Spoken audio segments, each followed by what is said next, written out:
and anything that affects Ralph's legacy affects us. So I wouldn't want this to hurt his legacy. I don't care about my personal legacy. I care about how much justice is advanced in America and in our world day after day. And I'm willing to sacrifice whatever, quote, reputation in the cause of that effort. And also, what is my legacy? Are they going to turn around and rip seatbelts out of cars? Are they going to tear airbags out of cars? Nader really kind of taught me to have that future perspective, go into the future and look back, and don't care what people are saying about you now, because they're not as important as the people in the future are, because that's who you're working for.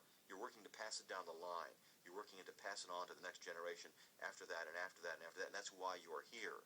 I can't think of anyone in American history who better embodies the ethic, you can fight City Hall, than Ralph Nader. So often people go, oh, my vote doesn't count, or, oh, these big interests, I can't affect it. His whole life, just this no name from Winstead, Connecticut, not because of pedigree or money, talks and wills his way into the national consciousness, and then stands for the ethic that consumers can stand up to corporations and voters can stand up to incumbents.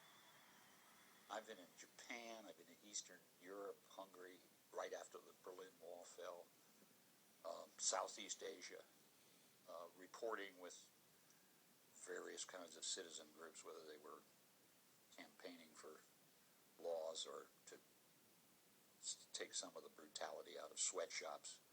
And they will invoke Nader's name as a kind of, you know what we're doing, it's like Ralph Nader, right? I mean, now where did they learn that? Who knows? But it's in their vocabulary that this man Nader did what we're doing, what we're trying to do.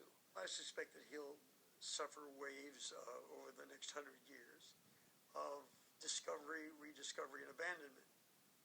That periodically, as the cultural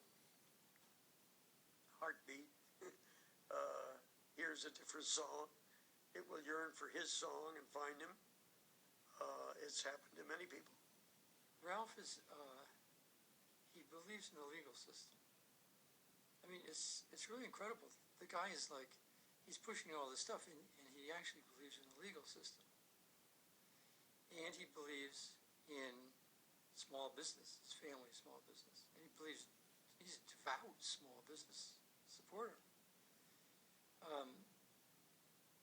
And he believes in the marketplace. I mean, it's just amazing to me that he believes in the market. He believes in all these really American things, of the American grain, and he gets trashed for it. I mean, he's one of the very few people who's ever been in this city who actually believes in the American myth. I see how people up against enormous abuse, deprivation,